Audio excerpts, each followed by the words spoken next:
अस्सलामुअलैकुम। तो आज हम बात करने वाले हैं बरकत फ्रीजियन एग्रो लिमिटेड के हवाले से, जो कि एक न्यू आईपीओ आ रहा है पाकिस्तान स्टॉक एक्सचेंज में। 17 और 18 फेब इसकी थी बुक बिल्डिंग की डेट।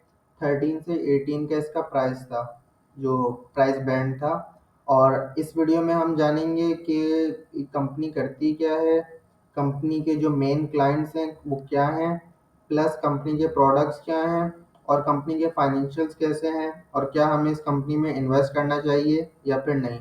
लेकिन वीडियो में आगे बढ़ने से पहले, अगर आपने मेरे इस चैनल को सब्सक्राइब नहीं करा है तो चैनल को सब्सक्राइब करके वीडियो को लाइक कर दें। इसके अलावा मैंने एक व्हाट्सएप ग्रुप भी बनाया है, उसका भी मैं लिंक डिस्क्रिप्शन में दे दूंगा। आप लिंक पर क्लिक करके उसको ज्वाइन कर सकते हैं।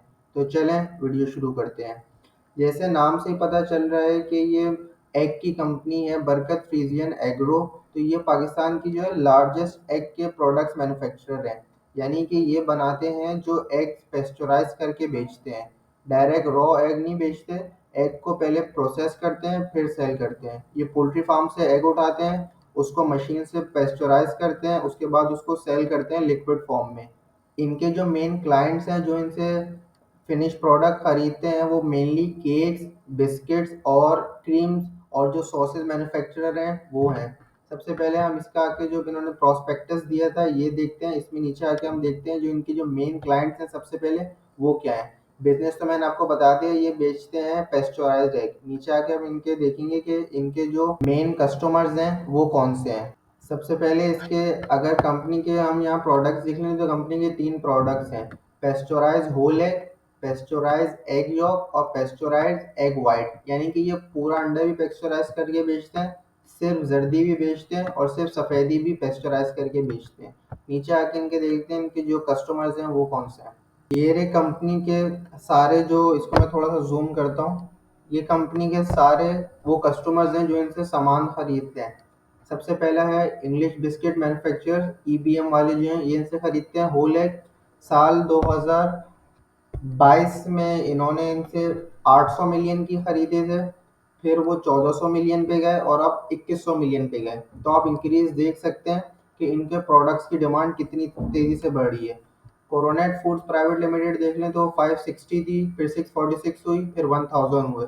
बाकी ऐसे ही आप देख सकते हैं कि सारी बड़ी बड़ी जो कंपनीज हैं वो इनसे सामान खरीद रही है, जैसे कि स्माइल इंडस्ट्रीज। ये सारे जो बिस्कोनी वाले हैं ये हैं। यंग्स प्राइवेट लिमिटेड जिसके मायनीज आते हैं। इसके अलावा यूनिलीवर पाकिस्तान, हिलाल फूड्स, इनका हिलाल कप केक काफ़ी ज़्यादा मशहूर है। तो ये सब इनके क्लाइंट्स हैं। इनका अगर हम रेवेन्यू ग्रोथ देख लें तो साल 2022 में 2.4 बिलियन थी, फिर 4.3 बिलियन हुई, और अब साल 2024 में 6 बिलियन क्रॉस कर चुके हैं। अब इनके हम आगे देखते हैं ऊपर के इनके जो स्पॉन्सर्स हैं, यानी कि कंपनी के जो मेन ओनर्स हैं वो कौन कौन है और कंपटीशन कैसा है। अच्छा, कंपटीशन मैं बताऊं तो बिल्कुल भी कंपटीशन नहीं है। पाकिस्तान में इस मार्केट का ये सोल मैन्युफैक्चरर है, यानी इनकी मोनोपोली है पूरे पाकिस्तान में।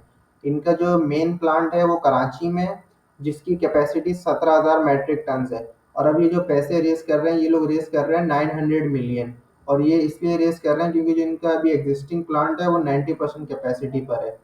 तो ये रहा कंपनी का, जो कंपनी बता रही है कि किस किस चीज़ के लिए पैसा मांग रहे हैं। कंपनी की एग्जिस्टिंग जैसे मैंने बताई 17,000 मेट्रिक टन है प्रोसेस करने के, जो इनका कराची पे पोर्ट कासिम पे प्लांट है। अब ये एक और ऐड कर रहे हैं 12,000 का फैसलाबाद में। अच्छा, फैसलाबाद में इसलिए कर रहे हैं ताकि ये अपर एरियाज ऑफ पाकिस्तान और सेंट्रल पंजाब को टारगेट कर सकें। प्लस एक फ़ायदा उधर से ये होगा, जो इनके जो रॉ मटेरियल्स आ रहे थे ना, अगर आप प्रोस्पेक्ट्स में देखें तो वो जो पोल्ट्री फार्म है वो पंजाब की साइड है। तो ये है इनकी लाने की भी कॉस्ट कम हो जाएगी, क्योंकि अगर पंजाब से आप कराची लाके फिर प्रोसेस करके बेच रहे हैं बानिस्बत पंजाब में या फैसलाबाद में प्रोसेस करें और फिर सेल कर दें। तो इन्होंने जो सीईओ इनका इंटरव्यू हो उसमें उन्होंने यही बताया कि हम कराची से जो माल बनाएंगे वो हम एक्सपोर्ट करेंगे, और जो फैसलाबाद से बनेगा वो सारा पाकिस्तान के अंदर अपर एरियाज ऑफ पाकिस्तान और सेंट्रल पंजाब में होगा। फैसलाबाद का जो प्लांट है ये लोग बता रहे हैं कि ऑपरेशनल हो जाएगा फर्स्ट क्वार्टर ऑफ 2026, यानी कि साल 2026 के पहले क्वार्टर में ऑपरेशनल हो जाएगा। इसकी जो टोटल कॉस्ट आएगी सेटअप की वो ये लोग 950 मिलियन बता रहे हैं, ऑलमोस्ट 1 बिलियन। जिसमें से ये 900 मिलियन पब्लिक से उठा रहे हैं और 100 मिलियन ये लोग खुद इंजेक्ट करेंगे। अब आके देखते हैं कंपनी के जो फाइनेंशियल्स हैं वो कैसे हैं। ये रही कंपनी के फाइनेंशियल। मैं थोड़ा सा इसको जूम करूं तो कंपनी के अगर हम रेवेन्यू देखें तो वो साल 2022 में 2.4 बिलियन का था, फिर 4.3 बिलियन हुआ रेवेन्यू, फिर 6 बिलियन क्रॉस करा और सिर्फ पहले क्वार्टर में 3.7 बिलियन का हो गया इनका, साल 2025 के पहले क्वार्टर में। ग्रॉस प्रॉफिट देख लें तो 279 मिलियन था, फिर 448 मिलियन हुआ, फिर 700 मिलियन, और अब सिर्फ पहले क्वार्टर में 439 मिलियन, यानी कि काफ़ी अच्छा कंपनी ग्रो कर रही है तेज़ी से। ग्रॉस मार्जिन देख लें तो इनका 11%, फिर 10%, फिर 12% और उसके बाद फिर 12%। ऑपरेटिंग प्रॉफिट देख लें, यानी कि सारे एक्सपेंस निकालने के बाद सिर्फ इसमें से टैक्स और फाइनेंस इनकम या कॉस्ट जो होती है वो माइनस नहीं होती है। उसके बाद जो ऑपरेटिंग प्रॉफिट आ रहा है इनका वो 212 मिलियन था, फिर 349 मिलियन, फिर 549 मिलियन हुआ, और अब जो इनका पहला क्वार्टर एंड हुआ है, प्रॉफिट आफ्टर टैक्स देख लें तो 138 मिलियन था साल 2022 में, फिर 148 मिलियन हुआ, फिर एकदम तेजी से इंक्रीज होकर 380 मिलियन का हुआ। अच्छा, इनके इन्होंने हाफ ईयर में ही ऑलमोस्ट अचीव कर लिया है जो इनका पिछले साल का प्रॉफिट था। और जो इनके सीईओ का इंटरव्यू था उसमें ये लोग ये बता रहे थे कि ये लोग 630 से 640 मिलियन तक जा रहे हैं इस साल के जो ईयर एंड होगा उसमें, प्रॉफिट आफ्टर टैक्स ये लोग बता रहे थे। नेट मार्जिन भी कंपनी के इतने ज़्यादा अच्छे तो नहीं है लेकिन डिसेंट है, क्योंकि पोल्ट्री बिजनेस है तो इतने खास नहीं होते इस बिजनेस में मार्जिन जो है। नेट मार्जिन देख लें तो इनका 6% था, फिर 3% हुआ, फिर 6%, और अब जो हाफ ईयर एंड हुआ इसमें 9% का इसका प्रॉफिट मार्जिन था। कंपनी के अगर हम अर्निंग पर शेयर देख लें तो 0.57 थी, फिर 0.61 हुई, फिर 1.57 और अभी 1.37। तो यह कंपनी क्लोज कर देगी 2.2 से 2.3 पे। कंपनी का जो अभी, अगर कंपनी ओवर सब्सक्राइब मैक्स भी चाहती है तो 18 पे जाएगी और मिनिमम जो है वो 13 पे जाएगी। तो ये है कंपनी की जो प्राइस है, उस हिसाब से इनका ईपीएस, क्योंकि प्राइस जो है इनकी वो 13 से 18 के दरमियान है, उस हिसाब से इनका टू टू या 2.5 के ईपीएस के दरमियान इनका ईपीएस आएगा। तो अगर फूड सेक्टर की आप कंपनी देखें तो इस हिसाब से काफ़ी ज़्यादा एक्सपेंसिव है। बी टू सी वाली जो है वो ज़्यादा एक्सपेंसिव है, बी टू बी वाली इतनी ज़्यादा एक्सपेंसिव नहीं है। मतलब उनका पीई रेशियो जो है वो इतना ज़्यादा नहीं है, बी टू बी का थोड़ा कम होता है, बी टू सी का पाकिस्तान में थोड़ा ज़्यादा होता है पीई रेशियो जो होता है। और एक और बात, कंपनी का जो कराची वाला प्लांट है ये स्पेशल इकोनॉमिक जोन में है, जिसकी वजह से इनको टैक्स एग्जेम्पशन है 10 साल तक।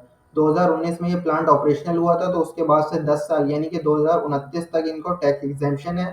इसके अलावा जो फैसलाबाद में भी ये लोग लगा रहे हैं वो भी स्पेशल इकोनॉमिक जोन में ही है, तो उसको भी 10 साल की टैक्स एग्जेम्पशन है, यानी कि वो 2026 में अगर स्टार्ट होगा तो 2036 तक उसको टैक्स एग्जेम्पशन है, उसको कोई टैक्स नहीं देना।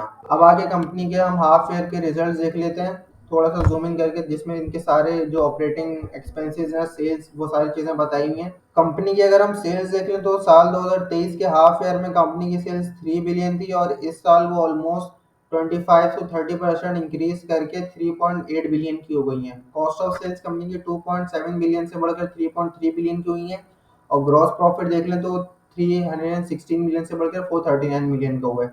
अच्छा, कंपनी ने जब प्रोस्पेक्ट दिया था, जब ये इनकी जो कैपेसिटी यूटिलाइजेशन थी, यानी कि जिनके प्लांट की कैपेसिटी थी उसको ये 75% यूटिलाइज कर रहे थे, और अब जो इनका इंटरव्यू है सीईओ का उसमें ये लोग ये बता रहे थे कि इन्होंने 90% तक अचीव कर चुके हैं कैपेसिटी यूटिलाइजेशन। कंपनी का इसके बाद सेलिंग एंड डिस्ट्रीब्यूशन एक्सपेंस देखें तो 43 मिलियन से बढ़कर 85 मिलियन का हुआ। इसके अलावा एडमिन एडमिन एक्सपेंस 17 मिलियन से बढ़कर 25 मिलियन का, और ऑपरेटिंग प्रॉफिट कंपनी का 255 मिलियन से बढ़कर 327 मिलियन का हुआ, यानी कि कंपनी ने ऑलमोस्ट 30% अपना ऑपरेटिंग प्रॉफिट इंक्रीज करा है। कंपनी की अगर हम फाइनेंस कॉस्ट देख लें तो 60 मिलियन से बढ़कर 63 मिलियन की हुई है। कंपनी की फाइनेंस कॉस्ट इतनी खास ज़्यादा नहीं है। प्रॉफिट बिफोर टैक्स देख लें तो 183 मिलियन से बढ़कर 333 मिलियन का हुआ है, और प्रॉफिट आफ्टर टैक्स देख लें तो 162 मिलियन से बढ़कर 332 मिलियन का हुआ है। तो मेरे ख्याल से कंपनी तो अच्छी है, काफ़ी ज़्यादा ग्रोइंग कंपनी है, प्लस ये है अपना नया प्लांट लगा रहे हैं तो उससे भी इनकी सेल्स काफ़ी ज़्यादा इंक्रीज होगी। और दूसरा, मोनोपोली है इनकी, तो अभी कोई इतना प्लेयर्स एंटर नहीं हो रहा, जिसकी वजह से इनको ये उम्मीद है कि इनके जो मार्जिन ये लोग सस्टेन कर पाएंगे, प्लस अपनी सेल्स को ग्रो कर पाएंगे। दूसरा ये लोग एक्सपोर्ट्स भी करना शुरू कर दिए इन्होंने, और इनकी जो टोटल सेल्स है उसकी अभी तो 10 to 15% एक्सपोर्ट हो रही है, लेकिन ये लोग एक्सपेक्ट कर रहे हैं ये लोग 25% तक इनको एक्सपोर्ट पे ले जाएंगे, प्लस एक्सपोर्ट पे इनका मार्जिन भी अच्छा है। तो मेरे ख्याल से तो कंपनी में इन्वेस्ट करना बनता है। ये है, अगर ये आपको 15 से नीचे नीचे की इसकी प्राइस मिले तो ये कंपनी में इन्वेस्ट कर सकते हैं। उसके बाद भी ये 18 तक, क्योंकि मेरे ख्याल से थोड़ा सा एक्सपेंसिव हो जाएगी। 15 से नीचे नीचे कंपनी फिर भी अच्छी लगी रही है, लेकिन ये है पाकिस्तान स्टॉक मार्केट का कुछ पता नहीं है, क्योंकि अभी स्टॉक मार्केट वैसी गिर रही है। हो सकता है ये 13-14 रुपए पे आए और फिर गिर के आपको वापस 10 पे मिल जाए। लेकिन ग्रोथ या लॉन्ग टर्म के लिए आप मुझसे पूछें तो कंपनी मुझे काफ़ी ज़्यादा अच्छी लग रही है। बाकी उम्मीद है आपको हमारी वीडियो अच्छी लगी होगी, और ऐसी मज़ीद वीडियोस देखने के लिए चैनल को सब्सक्राइब करके वीडियो को लाइक करें।